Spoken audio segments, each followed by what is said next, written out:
పార్థాయ ప్రతిబోధితాం భగవతా నారాయణేన స్వయం వ్యాసేన గ్రథితాం పురాణమునినా మధ్యే మహాభారతం అద్వైతామృతవర్షిణీం భగవతీం అష్టాదశాధ్యాయినీం అంబా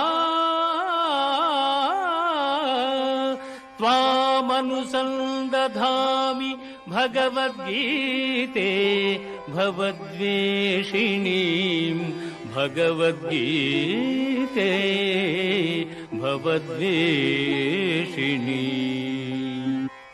భగవద్గీత మహాభారతము యొక్క సమగ్ర సారాంశము. భక్తుడైన అర్జునునకు అనర్చిన ఉపదేశమే గీతా సారాంశము. భారత యుద్ధము జరగరాదని సర్వవిధములా భగవానుడు ప్రయత్నించెను. కాని ఆ మహానుభావుని ప్రయత్నములు వ్యర్థములాయను. అటు పిమ్మట శ్రీకృష్ణుడు పార్థునకు సారథి అయి నిలిచెను.